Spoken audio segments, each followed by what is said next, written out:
mare's labored breathing cut through the howling wind as Diana Hartford pressed her heels into the animal's flanks, urging her forward through the thickening snowfall that turned the Colorado landscape into a white nightmare. She clutched her swollen belly with one trembling hand while gripping the reins with the other, every jolting step sending sharp pains through her body that told her the baby was coming, whether she was ready or not. Behind her, somewhere in the blinding storm, her brother Marcus was hunting her with a determination born of twisted pride and rage, his promise to kill her and the child she carried still ringing in her ears from 3 days ago when she had fled their father's ranch outside Glenwood Springs. It was November of 1883, and Diana had believed that at 22 years old, she had finally found happiness when she met Thomas, a gentle ranch hand who worked neighboring properties and spoke to her with kindness instead of the harsh commands her father and brother favored. Their courtship had been brief and secret, stolen moments between her chores and his work, meetings behind the barn or near the creek that ran through their property. When she discovered she was carrying his child, Thomas had been overjoyed, proposing marriage immediately despite having little money saved. They had planned to run away together to start fresh somewhere new, perhaps California, where Thomas had cousins who owned a small farm. But Marcus had discovered their plans 2 weeks before they could leave. He had always been possessive of Diana, controlling every aspect of her life since their mother died when Diana was 12. He saw Thomas as an intruder, someone stealing what he believed belonged to the Hartford family. The confrontation had been brutal and swift. Marcus had beaten Thomas severely in the barn while Diana screamed and begged him to stop. Her father had stood by watching, nodding his approval as Marcus pummeled the man Diana loved into unconsciousness. They had thrown Thomas's broken body into a wagon and driven him off the property, warning him that if he ever returned or tried to contact Diana again, they would kill him. Diana had been locked in her room for 3 days, but the small window had always been easy to open if you knew the trick to the latch. She had waited until the darkest part of night, packed what little she could carry in a small bag, and stolen her mother's old mare from the stable. She had no clear destination, only the desperate need to get away before Marcus made good on his threat to get rid of the baby growing inside her. He had told her he would wait until the child was born and then strangle it himself, and she believed him. Marcus was capable of anything when his pride was wounded. The snow had started falling the morning after her escape, light flurries that seemed harmless at first. By afternoon it had turned into a full storm, and now as darkness approached on her 3rd day of flight, Diana could barely see 10 feet in front of her. The mare stumbled through snow that was already knee-deep, and Diana felt another contraction grip her body like an iron vice. She had been having them for hours now, irregular at first, but growing steadily stronger and closer together. She knew nothing about childbirth except what she had gleaned from helping with the ranch animals, and the reality of facing it alone in a blizzard terrified her more than Marcus's pursuit. The mare whinnied and suddenly stopped, refusing to go further despite Diana's urging. Looking up through the curtain of snow, Diana could just make out the dark shape of a building ahead. Hope surged through her exhausted body. She slid down from the saddle, her legs nearly buckling as another contraction seized her. She leaned against the mare for support, waiting for the pain to pass before leading the horse forward on foot. The building was a small cabin, weathered but sturdy, with smoke rising from a chimney that promised warmth and shelter. Diana tied the mare to a post near what looked like a small stable attached to the side of the cabin, then made her way to the front door. She raised her fist to knock, but another contraction doubled her over, and she found herself crying out in pain as she sagged against the wooden frame. The door swung open immediately, and Diana found herself looking up at a tall man silhouetted by firelight from inside. He was young, perhaps 26 or 27, with dark hair that fell across his forehead and sharp features that showed concern rather than hostility. His eyes widened as he took in her condition, pregnant and clearly in labor, covered in snow and shaking from cold and fear. "Please," Diana managed to gasp out between contractions, "please help me, my baby is coming." The man did not hesitate. He bent down and scooped her up in his arms as though she weighed nothing, carrying her inside and kicking the door shut behind them. The warmth of the cabin was almost painful after hours in the freezing cold, and Diana felt tears streaming down her face from relief and fear and exhaustion all mixed together.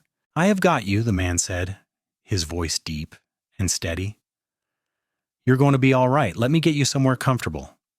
He carried her to a bed in the corner of the one-room cabin and laid her down gently, then immediately went to work building up the fire and gathering blankets and water.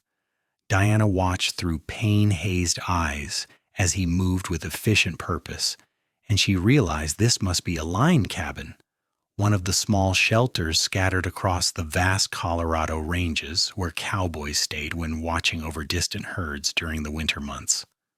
"What is your name?" he asked as he brought a tin cup of water to her lips. "Diana," she whispered. "Diana Hartford."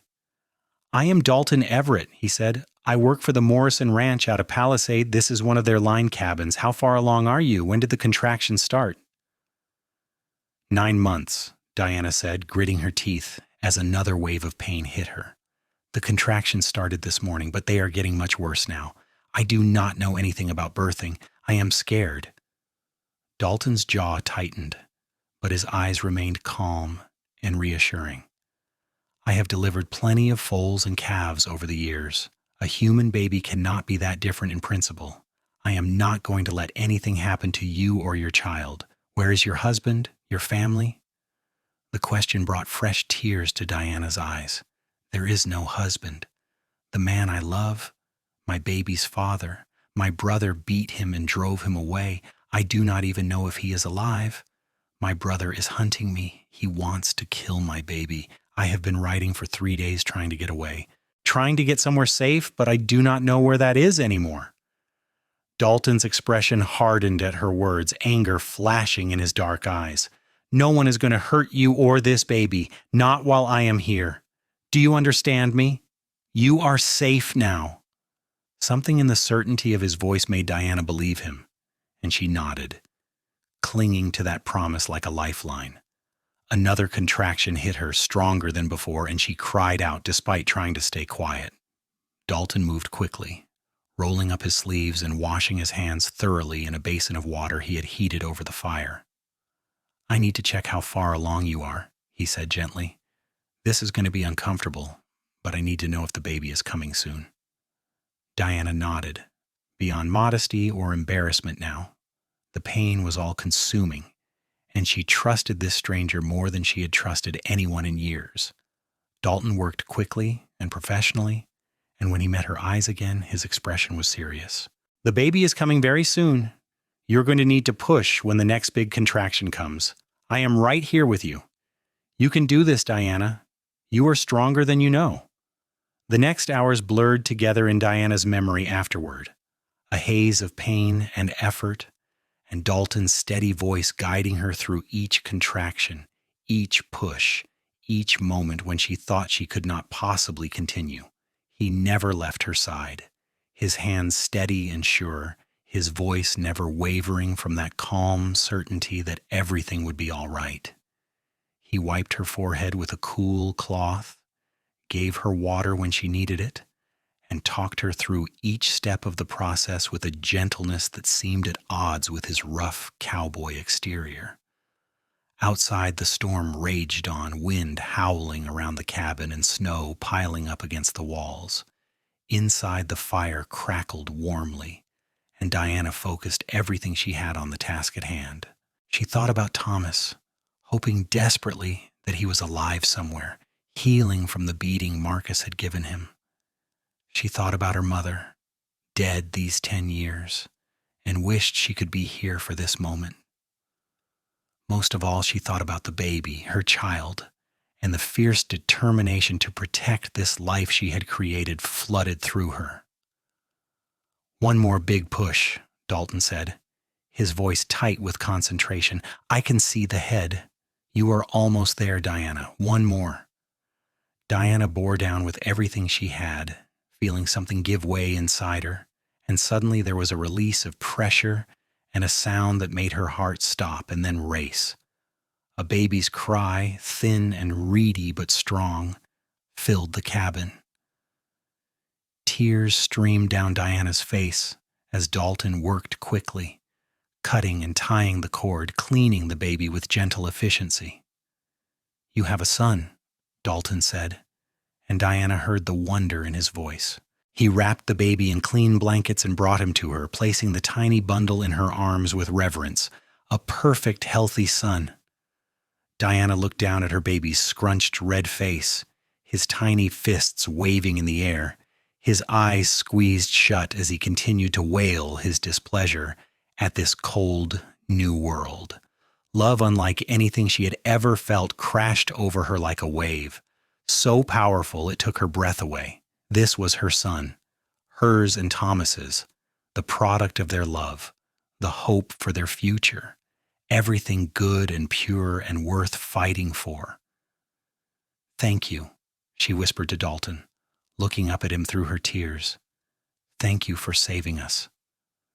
Dalton smiled, and it transformed his serious face into something warm and kind.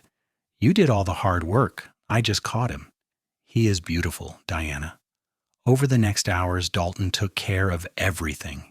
He tended to Diana's mare, bringing the horse into the small attached stable and giving her feed and water. He prepared a simple meal of beans and bacon, insisting Diana eat to keep her strength up. He helped her get cleaned up and comfortable, maintaining her dignity through the awkward necessities with a matter-of-fact professionalism that made her grateful beyond words. And through it all, he kept checking the windows and doors, his expression growing increasingly concerned as the storm intensified. "This is going to last at least another day, maybe 2, he said, peering out through the frost-covered glass. "I have enough supplies for us, but we are not going anywhere until it clears. Is your brother really hunting you in this weather?" "Marcus is relentless when he sets his mind to something," Diana said quietly, holding her sleeping son close. She had decided to name him Thomas, after his father. "He will not let a storm stop him. He has our father's best tracking dogs and knows this territory well. If he realizes I came this direction, he will find this cabin eventually." Dalton's jaw clenched. "Then we will deal with him if he comes. But for now, you need to rest and recover. You have been through hell, Diana. Your body needs time to heal." Diana wanted to argue, to say they should prepare to run as soon as possible, but exhaustion was dragging her down like a heavy weight. Her eyes kept drifting closed despite her efforts to stay awake, and finally Dalton took baby Thomas from her arms gently. "Sleep," he said softly. "I will watch over both of you, I promise." Diana fell asleep, still trying to thank him, and she slept deeply and dreamlessly for the first time in weeks. When she woke, it was to the sound of her baby fussing and the sight of Dalton sitting in a chair near the fire, holding little Thomas awkwardly but carefully, trying to soothe him. "He is probably hungry," Diana said, her voice hoarse from sleep. Her body ached everywhere, but it was a different pain from labor, more manageable even if uncomfortable.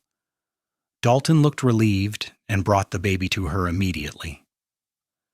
"I did not want to wake you, but I think he has some strong opinions about wanting his mother." Diana smiled and arranged her clothing to nurse, and after some fumbling, baby Thomas latched on and began feeding hungrily. The sensation was strange but also natural, and Diana marveled again at the miracle of this small life she had created. Dalton returned to the window, his shoulders tense. "The storm is still bad. I cannot see more than a few feet out there, but I thought I heard something earlier, maybe horses. Could have been the wind playing tricks." Fear spiked through Diana. "You think Marcus might be close?" "I do not know, but I am not taking chances." Dalton retrieved a rifle from above the door, checking that it was loaded. "If anyone comes to this door who means you harm, they will have to go through me first." Diana studied this man who had become her protector and savior in the span of less than a day. Dalton Everett was perhaps 6 feet tall, lean and muscular from years of hard ranch work. His dark hair was slightly too long, curling at the nape of his neck. His face was all strong angles with a straight nose, firm jaw, and deep-set eyes that shifted between dark brown and nearly black depending on the light. There was something about him that spoke of integrity and strength, but also gentleness. The way he had delivered her baby, cared for her with such respect, held her son with such careful tenderness, all of it painted a picture of a good man, perhaps the best she had ever known aside from Thomas. "Why are you doing this?" she asked quietly. "You do not know me. You could have turned me away, told me to find shelter elsewhere. Instead, you are risking your life to protect me from my own family."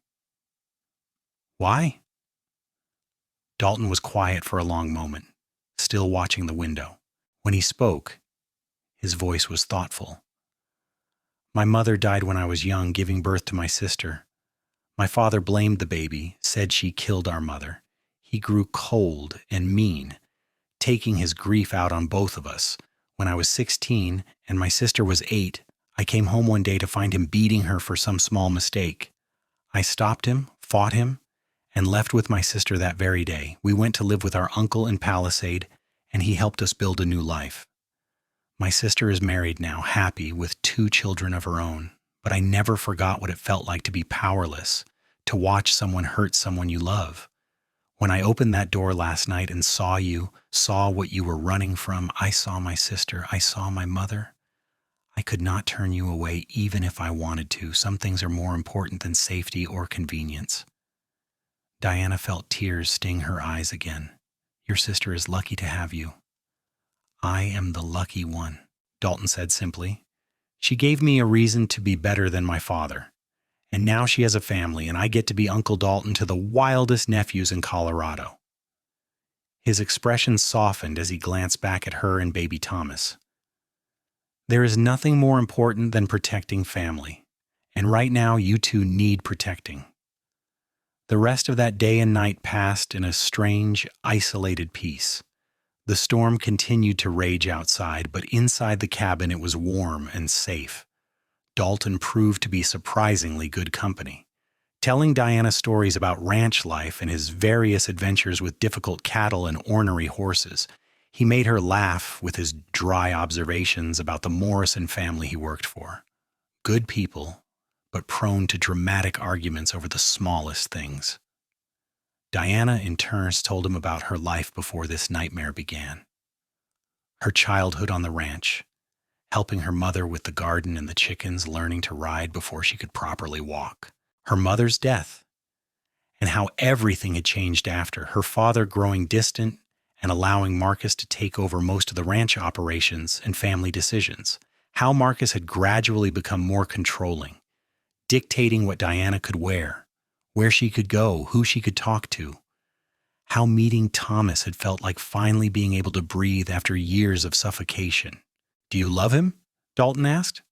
"Thomas, your baby's father." "Yes," Diana said without hesitation. "I love him more than I thought it was possible to love someone. He was kind to me. He listened when I talked. He made me feel like I mattered, like my thoughts and feelings were important, and when I told him about the baby, he was so happy. He wanted to marry me, to build a life together. I do not even know if he survived what Marcus did to him, but I have to believe he did. I have to believe that somehow, someday, I will find him again, and we can be a family." Dalton nodded slowly. "Then we will make sure you survive to have that chance. You and your son both." On the second morning, Diana woke to silence. The howling wind had stopped. She sat up carefully, still sore but feeling stronger, and saw Dalton already awake, standing at the window with his rifle in hand. "The storm broke about an hour ago," he said quietly, "and I saw tracks in the snow. Someone was circling the cabin during the night. They are gone now, but they will be back. We need to make a decision. We can stay here and make a stand, or we can try to move while we have daylight." Diana's heart hammered in her chest. "Marcus found us." "I think so. The tracks suggest at least 2 riders, maybe 3. They did not approach the cabin directly, just scouted around.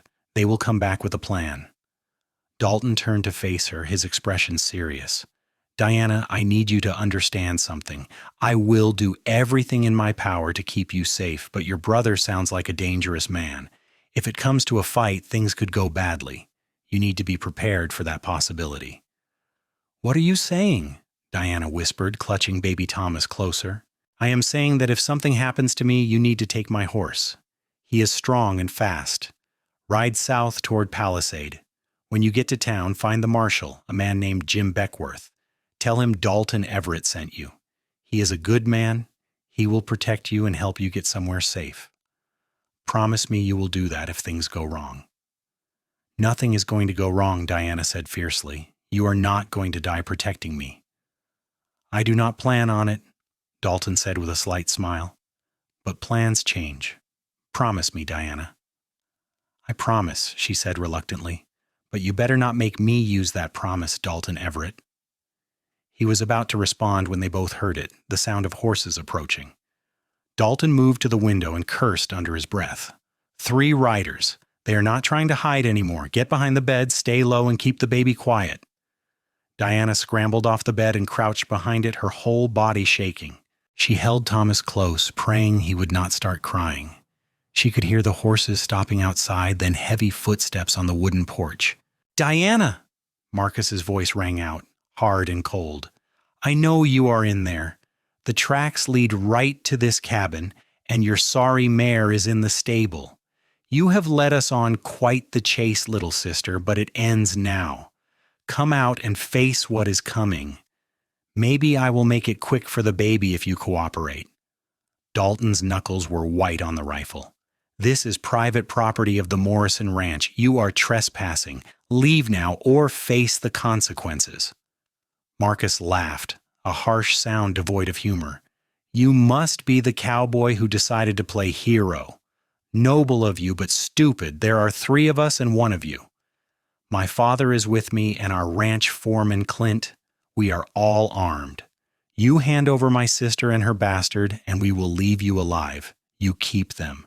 And we will burn this cabin to the ground with all of you inside. Your choice." Diana felt sick. Her father was out there. Her own father, the man who had bounced her on his knee as a child, had come to help Marcus kill her baby.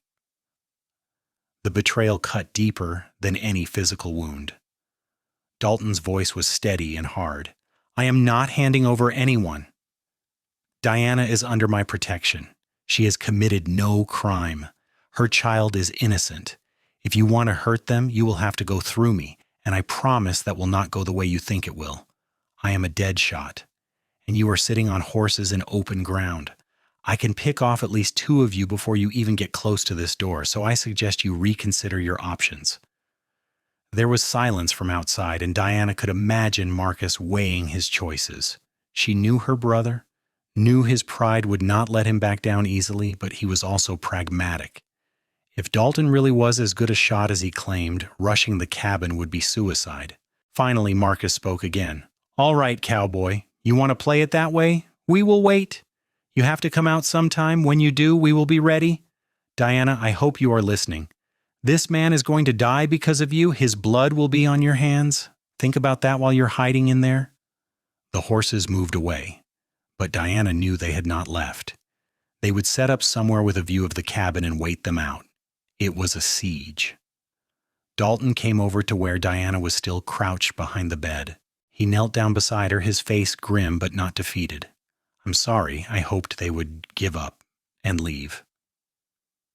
"You have nothing to apologize for," Diana said, surprised by the strength in her own voice.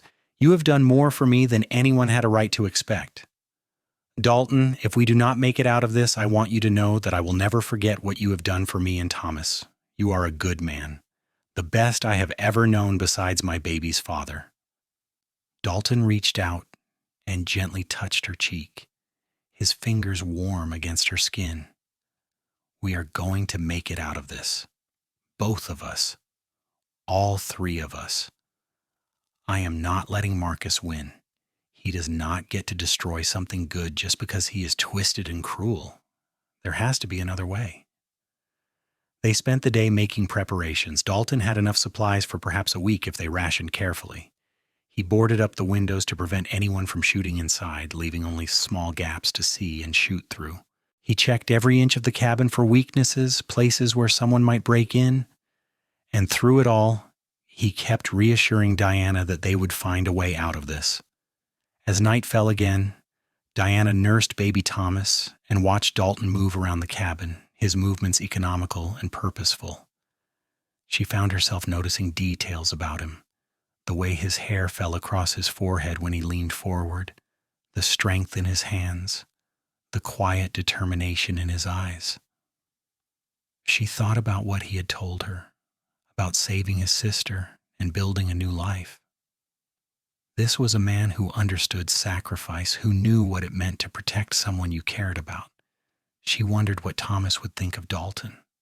Would he be grateful that this stranger had saved Diana and their baby? Would he be jealous?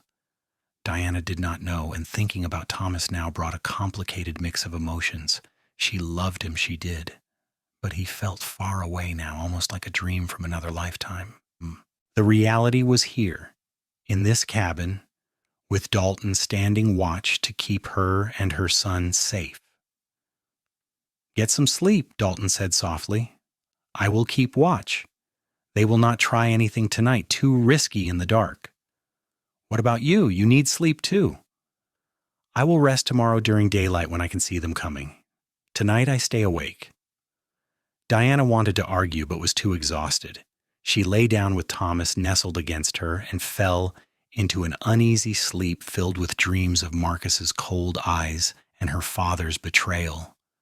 She woke to Dalton shaking her shoulder gently. "Diana, wake up. Something is happening." Diana sat up quickly, her heart racing. It was early morning, pale light filtering through the cracks in the boarded windows. "What is it?" "There's someone else out there. A fourth rider. He showed up about 10 minutes ago, and your brother seems agitated. They are arguing about something. I cannot make out the words, but whatever is happening, it has changed the situation." Diana crept to the window and peered through one of the gaps. Her breath caught in her throat. Even at this distance, even bundled in a heavy coat, she recognized the fourth rider. It was Thomas. "Oh my God," she whispered. "That is him. That is Thomas, my baby's father. He found me." Dalton stiffened beside her. "Are you sure?" "I am certain. I would know him anywhere." Diana watched, hardly daring to breathe, as Thomas gestured angrily at Marcus. Even from here she could see he was moving stiffly, favoring his left side where Marcus had beaten him. But he was alive, and he was here. Suddenly Thomas turned his horse toward the cabin and called out, "Diana! Diana, if you can hear me, I am here. I am all right. These men are not going to hurt you or our baby anymore." Marcus grabbed for Thomas's reins, but Thomas jerked away. "You beat me and left me for dead, but I survived, and I went straight to the marshal in Palisade like I should have done from the start. I filed charges against you for assault. I told him everything about how you have been controlling Diana, about your threats against her and the baby. Marshal Beckworth is riding here right now with a deputy. They will be here within the hour." "It is over, Marcus. You have lost." Diana saw her brother's face contort with rage. He reached for his gun, but Thomas was faster. The shot rang out, loud and sharp in the cold morning air. Marcus's horse reared, and Marcus tumbled from the saddle, clutching his shoulder. Her father and the foreman immediately raised their hands, neither willing to join a fight they could not win. Dalton was already throwing open the door, his rifle trained on the men outside. "Do not move, any of you!" Thomas dismounted, wincing with pain, and walked toward the cabin. His eyes found Diana standing in the doorway, holding their baby, and his expression crumpled with emotion. "Diana," he choked out. "Oh God, Diana, I'm so sorry. I should have protected you better. I should have done so many things differently." Diana ran to him, baby Thomas still in her arms, and Thomas caught her in his embrace, holding both of them as though he would never let go. "You are alive," Diana sobbed against his chest. "I thought he killed you. I thought I had lost you forever." "I am here," Thomas said fiercely. "I am here, and I am never leaving you again. Is this our baby? Can I see him?" Diana pulled back just enough to show him the tiny face of his son. "Thomas, meet your son. I named him after you." Thomas stared down at the baby, tears streaming down his face. "He is perfect. You are both perfect. I am so sorry for everything you have been through." "It is over now," Diana said. "You found me. You saved us." "Not just me," Thomas said, looking over at Dalton, who still had his rifle trained on the 3 men outside. "I'm guessing you helped Diana through everything. You delivered my son?" Dalton nodded. "She did all the hard work. I just made sure they were both safe." Thomas released Diana and walked over to Dalton, extending his hand. "Thank you. I do not have words big enough to express my gratitude. You saved the 2 people I love most in this world. I owe you a debt I can never repay." Dalton shook his hand firmly. "You do not owe me anything.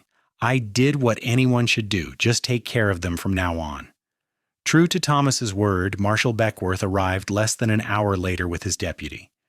Marcus was arrested for assault and making terroristic threats. Diana's father and the foreman were questioned but released with stern warnings. The marshal took statements from everyone, and Diana told him everything about the years of control and abuse, about Marcus's threats against her baby, about the desperate flight through the storm. Marshal Beckworth was a grizzled man in his 50s with steel-gray hair and sharp blue eyes that had seen too much cruelty in his years of law enforcement. He listened to Diana's story with growing anger, then turned to Marcus with disgust. "You are going to prison for a long time, and when you get out, if you ever go near your sister or her family again, I will personally make sure you regret it. Do you understand me?" Marcus, his shoulder bandaged and his face pale with pain and rage, said nothing. But Diana saw the hatred in his eyes and knew this was not truly over. Marcus would never forgive her for this humiliation, for choosing her life and her love over the family he believed she owed absolute loyalty to. But standing there with Thomas's arm around her waist, their baby cradled between them, and Dalton standing nearby like a guardian angel, Diana felt stronger than she ever had before. She was not a possession to be controlled anymore. She was a mother, and she would fight with everything she had to protect her son from the darkness that had consumed her brother. The marshal and his deputy took Marcus away, and Diana's father left without saying a word to her, his silence somehow worse than any angry words could have been. Thomas turned to Diana and Dalton. "We should get out of this cold, Diana. You just gave birth days ago. You need warmth and rest, not to be standing in the snow." They went back inside the cabin, and Thomas finally got to properly look at his son. He held baby Thomas with infinite gentleness, marveling at tiny fingers and toes, the downy dark hair, the perfect little features. Diana watched her 2 Thomases together and felt her heart might burst from the love flooding through her. "Where do we go from here?" she asked quietly. "We cannot go back to my father's ranch. Even without Marcus there, my father made his choice clear, and your job was at the neighboring property. They will not want the drama we bring." Thomas looked at her seriously. "I have been thinking about that. Before I found out about Marcus hurting you, before all of this, I wrote to my cousins in California. They wrote back a few weeks ago. They have a small farm in the Sacramento Valley, and they said they could use help. They offered me a partnership, room and board included. It is not much, but it would be ours, Diana. A fresh start somewhere no one knows us, where we can just be a family." "California," Diana said wonderingly. "That sounds like a dream." "It is real," Thomas insisted. "We can leave as soon as you are strong enough to travel. I have enough money saved for train tickets and supplies.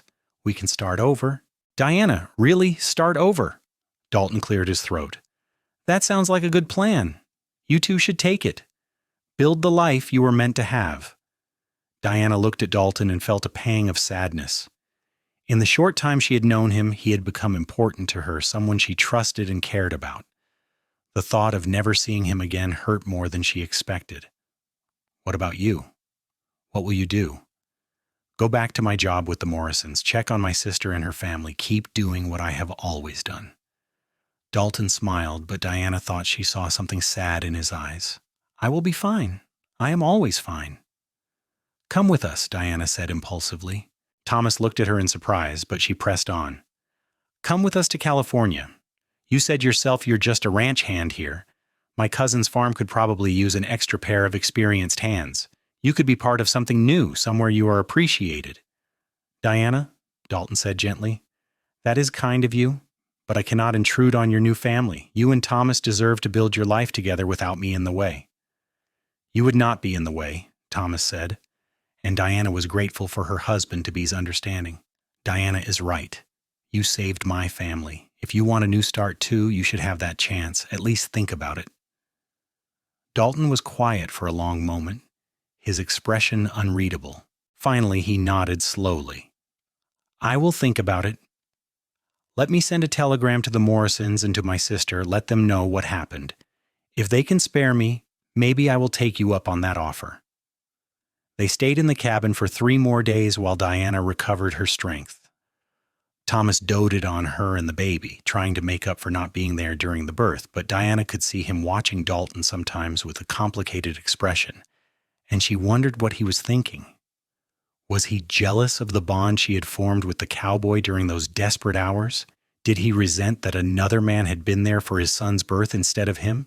Finally, on the 3rd night, after the baby was asleep and Dalton had stepped outside to check on the horses, Diana confronted Thomas. "What is wrong? You have been distant with Dalton. I thought you were grateful for what he did." Thomas sighed and ran his hands through his hair. "I am grateful. More grateful than I can express, but Diana, you look at him differently than you look at me, and it scares me. I know he was there for you when I could not be. I know he delivered our son and kept you safe. And part of me wonders if you wish it was him instead of me." Diana took Thomas's face in her hands. "I love you, Thomas. I have loved you since the moment we met. What I feel for Dalton is gratitude and admiration and friendship. But it is not love, not the way I love you. You are my baby's father. You are the man I choose to build a life with. Dalton is a good man who helped us in our darkest hour, and I will always be grateful for that. But you are the one I want. You're the only one I want." Thomas's eyes shone with tears. "I love you too. I am sorry for doubting. I just got so scared when I thought I might lose you both. And then when I found you, you were surrounded by this story, this bond with someone else, and I felt like I had missed something I could never get back." "You have not missed anything that matters," Diana assured him. "We have our whole lives ahead of us. Years and years to build memories together. What happened with Dalton was survival. What we have is love. Do you understand the difference?" Thomas kissed her then, soft and tender, and Diana felt the rightness of it settle in her bones. This was where she belonged, with Thomas, with their son, building the future they had dreamed about. When Dalton came back inside, he was holding a telegram. "I heard back from the Morrisons. They are sorry to lose me, but they understand. And my sister says she will miss me, but she thinks California might be good for me, a chance to put down my own roots instead of always taking care of everyone else." He looked at Diana and Thomas with a hesitant smile. "If the offer still stands, I would like to come with you, at least as far as California. If your cousins do not need me, I can find work elsewhere." "The offer stands," Thomas said firmly, and Diana was proud of him for meaning it. "We leave in 4 days as soon as Diana is cleared to travel by the doctor in Palisade. Dalton, you are part of this family now, whether you like it or not. You saved them, which means you are stuck with us." Dalton laughed, a genuine sound of happiness. "There are worse fates." They traveled to Palisade the next day, where Diana saw a doctor who examined her and declared her healing well from the birth. He gave her instructions for care and told her she should be fine to travel by train in a few days as long as she rested. Thomas used the time to finalize their travel arrangements and send word to his cousins in California that they were coming and bringing a friend. Diana used the time to write a letter to her father. She did not know if he would ever read it, but she needed to say the words anyway. She told him that she forgave him for his weakness in not standing up to Marcus, but that she could not have him in her life if he continued to support her brother's hatred. She told him about his grandson, about how perfect and beautiful little Thomas was. She told him that if he ever wanted to meet his grandchild, he would have to choose her side, choose love over pride. She ended the letter by saying she would always love the man he used to be before grief and bitterness had twisted him, and she hoped someday he might find his way back to that person. She did not write to Marcus. She had nothing to say to him that mattered. He had made his choices, and now he would live with the consequences. The train journey to California took 6 days. They traveled from Colorado through the vast landscapes of Utah and Nevada, baby Thomas sleeping peacefully through most of it despite the noise and movement. Diana sat with the baby in her arms, Thomas beside her holding her hand, and Dalton across from them reading a dime novel and occasionally making dry observations about the ridiculousness of the plot. They talked about their hopes for the future. Thomas's cousins, Jacob and Sarah, ran a small farm where they grew vegetables and raised chickens. They had written that the land was fertile and the climate mild, nothing like the harsh Colorado winters. They were getting older and needed help with the heavy work. Thomas's skill with animals and general ranch work would be valuable, and Dalton's experience would be welcome too. Diana dreamed about having a little house of her own, a garden where she could grow flowers like her mother had, a safe place to raise her son. She had never been to California, barely been outside of Colorado, and the idea of somewhere completely new felt like freedom. When they finally arrived in Sacramento, Jacob and Sarah were waiting at the station. They were in their 50s, weathered from years of farm work, but with kind faces and warm smiles. Sarah took one look at baby Thomas and immediately demanded to hold him, cooing over how beautiful he was while Jacob shook hands with Thomas and Dalton and welcomed them to California. The farm was about an hour's ride from the city, a modest property with a small but well-maintained house, several outbuildings, fields currently planted with winter vegetables, and a large chicken coop from which dozens of hens could be heard clucking. It was not grand or luxurious, but it was peaceful and beautiful in its simplicity. "We prepared one of the outbuildings for you young folks," Sarah said, leading them to a small cottage that had been converted into living quarters. "It is not much, but it has a good stove, a proper bed, and plenty of room for the baby. We thought you would want your own space to start your family properly." Diana walked into the cottage and felt tears sting her eyes. It was perfect. Simple but clean, with whitewashed walls, a large bed with a colorful quilt, a small table and chairs, and a cradle that Jacob had clearly built by hand. There was even a rocking chair near the stove. "This is wonderful," Diana said, turning to Sarah with gratitude. "Thank you so much." "Dalton, you will stay in the second bedroom in the main house with us," Jacob said. "We hope that is all right. We figured the young couple would want privacy." "That is more than generous," Dalton said. "I appreciate it." They settled into a routine over the next weeks. Thomas and Dalton worked the farm with Jacob, learning the rhythms of vegetable farming versus ranch work. Diana helped Sarah with the housework and the chickens and slowly regained her strength from childbirth. Baby Thomas thrived in the mild California winter, growing plumper and more alert by the day. On Sundays, they all went to the small church in the nearby town, and it was there that Thomas and Diana were finally married in a simple ceremony. Sarah lent Diana a beautiful cream-colored dress, and Dalton stood up as Thomas's best man. The minister had them speak their vows in the little church, and Diana felt her heart overflow as she promised to love, honor, and cherish Thomas for all the days of her life.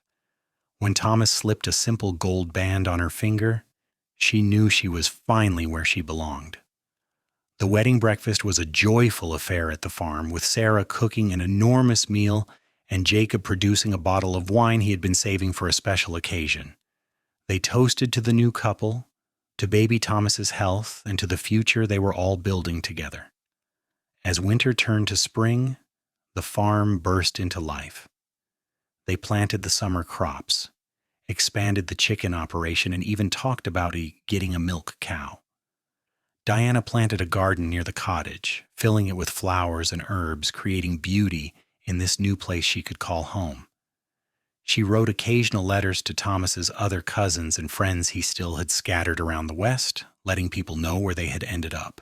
One day in late April, a letter arrived addressed to Diana. The handwriting was shaky but familiar. It was from her father. Diana's hands trembled as she opened it, not sure what to expect. The letter was brief. Her father wrote that Marcus had been sentenced to 5 years in prison. He wrote that he had visited Marcus once and come away feeling sick to his soul at the hatred and rage that consumed his son. He wrote that he had been wrong, that grief over losing his wife had turned him bitter and blind, and he had failed Diana in every way that mattered.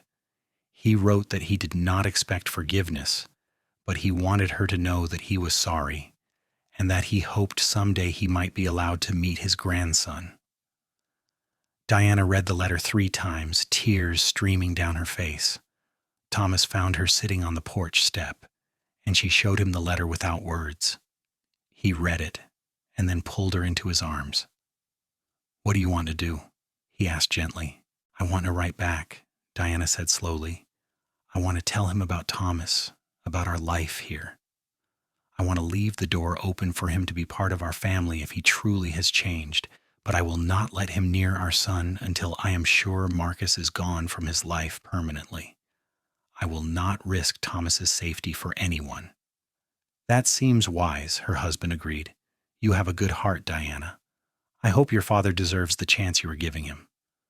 "So do I," Diana whispered. She wrote back that same day telling her father about California, about the farm, about how little Thomas had smiled for the first time last week and how it had been the most beautiful thing she had ever seen. She told him that he could write to her, that they could begin rebuilding their relationship through letters, and that perhaps in time, if he proved he had truly changed, he could visit.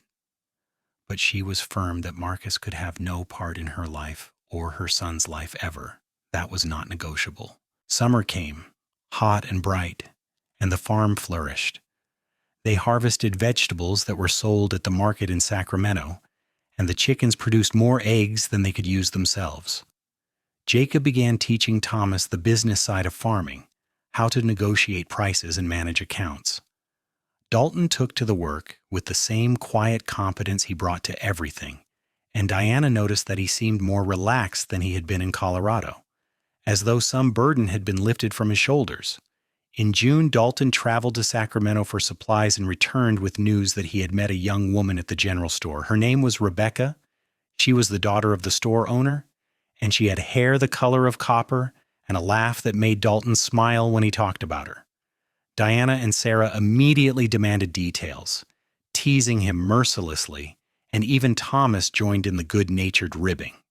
"She is just a friend," Dalton protested, but his ears were red. "For now," Sarah said knowingly. "But I have eyes, young man. You are smitten. Bring her to dinner next Sunday." Dalton did bring Rebecca to dinner, and Diana liked her immediately. She was 23, smart and quick-witted, with a practical nature that matched Dalton's own.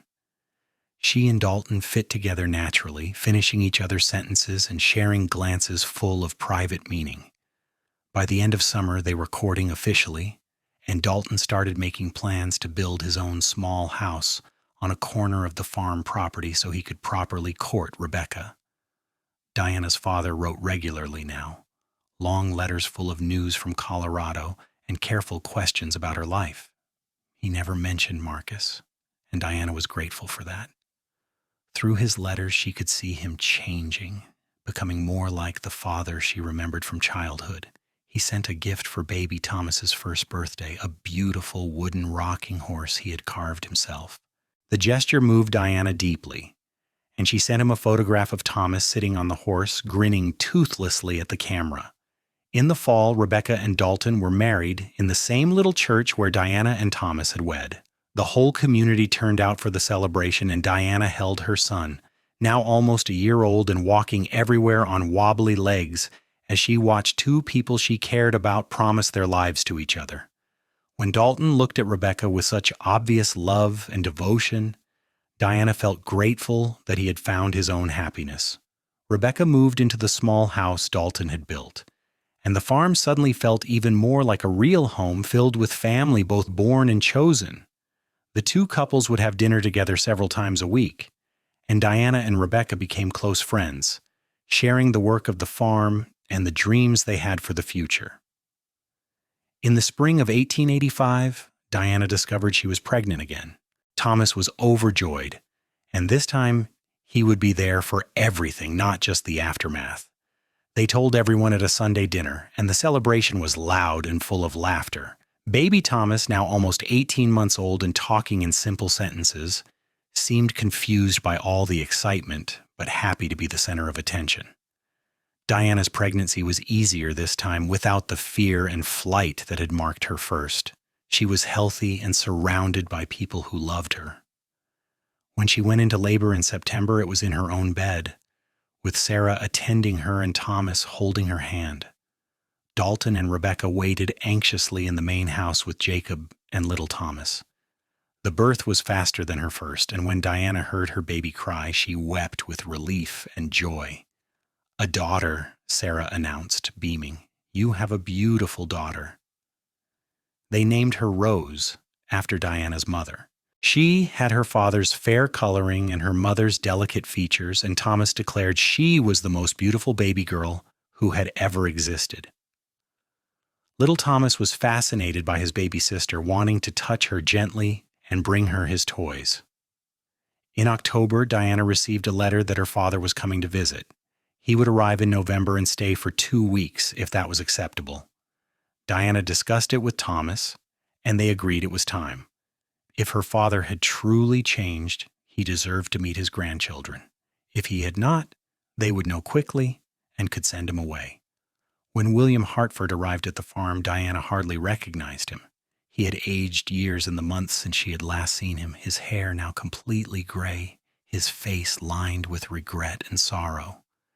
When he saw Diana standing on the porch with Rose in her arms and Thomas holding little Thomas's hand beside her, he stopped walking and started crying. "Oh, my girl," he said brokenly, "my darling girl, I am so sorry for everything." Diana handed Rose to Sarah, who had come out to see their guest, and walked to her father. For a moment they just looked at each other. Then Diana hugged him, and he held her like he had when she was small, like she was precious and loved.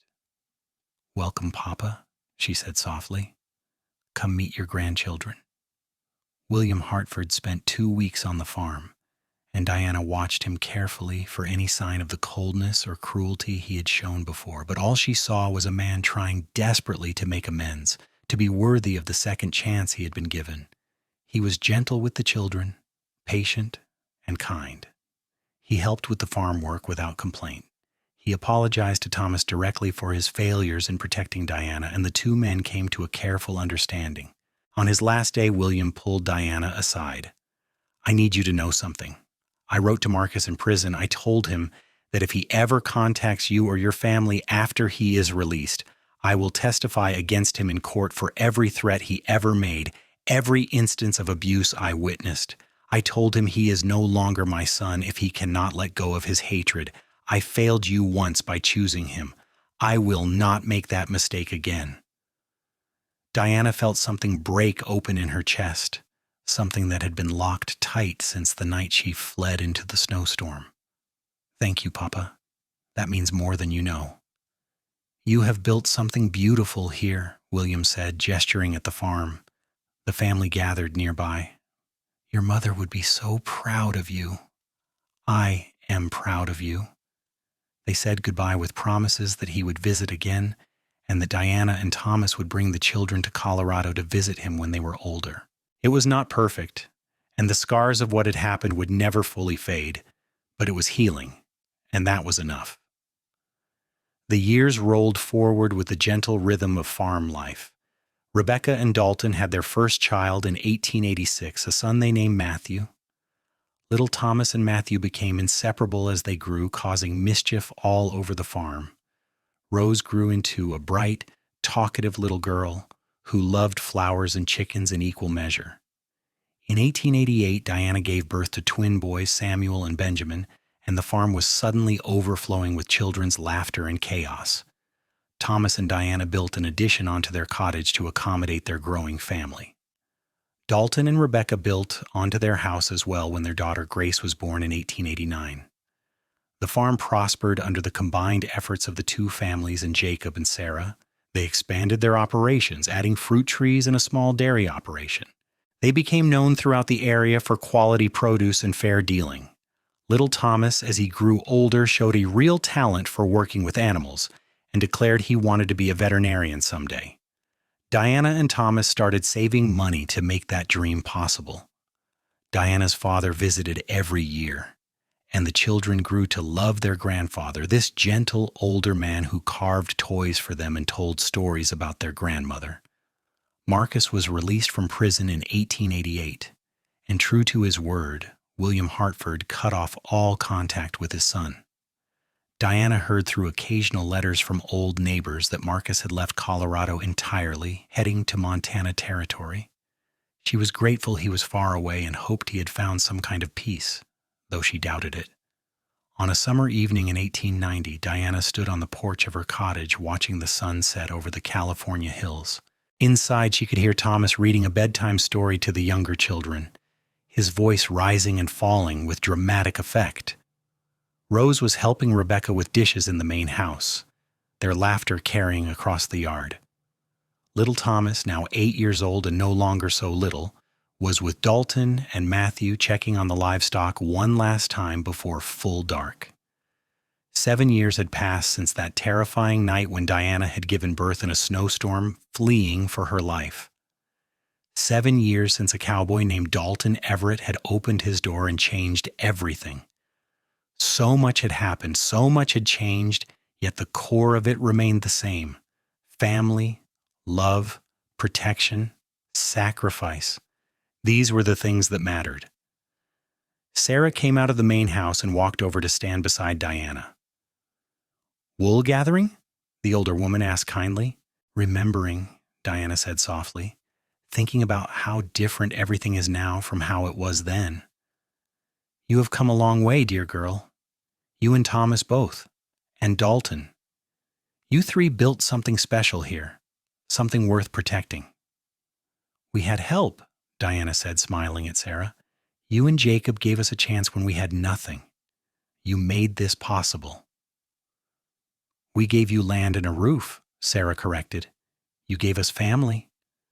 Jacob and I never had children of our own, but now we have grandchildren running all over this farm, and we could not be happier.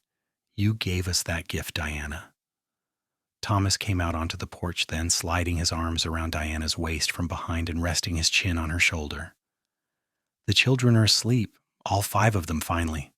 I swear the twins are determined to never sleep at the same time." Diana laughed and leaned back into his embrace. "They are your sons, stubborn and full of energy." "They are our sons," Thomas corrected, "and they are perfect, just like their mother." Sarah smiled at them both. "I will leave you young people to your evening. Jacob is probably wondering where I got to. Good night." After Sarah left, Thomas turned Diana around to face him. "Have I told you today that I love you?" "Only 3 times, Diana teased.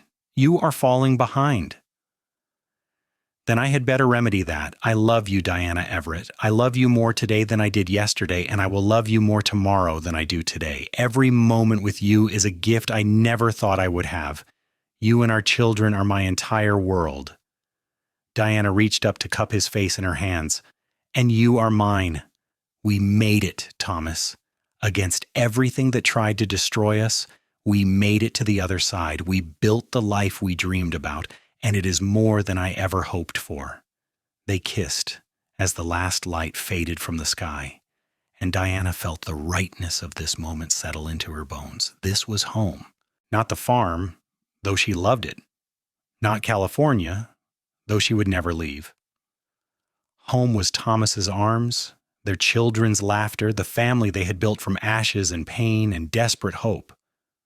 Later that night, Diana stood in the doorway of the bedroom where her 5 children slept, 3 in one bed and 2 in another, all tangled together like puppies. Thomas stood behind her, and she felt his breath warm against her ear as he whispered, "We did good, did we not?" "We did better than good," Diana whispered back. "We did extraordinary." In the morning, Diana would wake to the sound of chickens and children, to the smell of Sarah's coffee and the feel of Thomas's hand in hers as they walked to breakfast. She would work in her garden and help with the farm chores and play with her babies. She would have dinner with her extended family, this mix of blood and choice that had become everything to her. She would end the day in Thomas's arms, grateful for another day of peace and love and safety. But for now, in this perfect, quiet moment, Diana simply stood and watched her children sleep, these 5 miracles who existed because she had been brave enough to run into a snowstorm, because a cowboy had been kind enough to open his door, because love had proven stronger than hate. Thomas Jr. would grow up to become a respected veterinarian, caring for animals across 3 counties with the same gentle touch his mother had taught him. Rose would become a teacher, educated and fierce, advocating for girls' education in rural areas. Samuel would take over the farm with his twin Benjamin, expanding it into one of the most successful operations in the region, both of them marrying local girls and filling the farm with yet another generation of children.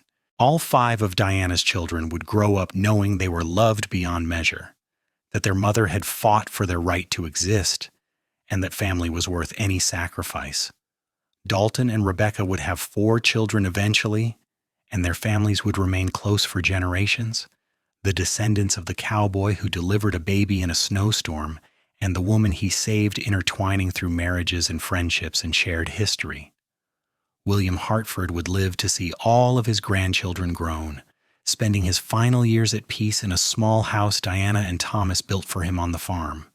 He would die in 1902 holding Diana's hand, telling her that she had been his redemption. Marcus Hartford would die in Montana in 1895, killed in a bar fight, alone and bitter to the end. When Diana received the news, she felt nothing but sadness for the brother she had once loved, the boy who had been consumed by darkness he could not escape. She said a prayer for his soul and then put him to rest in her heart, refusing to let his memory poison the beauty of the life she had built. But all of that was still to come. In this moment, on this perfect summer night in 1890, Diana Hartford Everett stood with her husband and watched their children sleep, and she was simply happy. She had survived the snowstorm, the flight, the terror.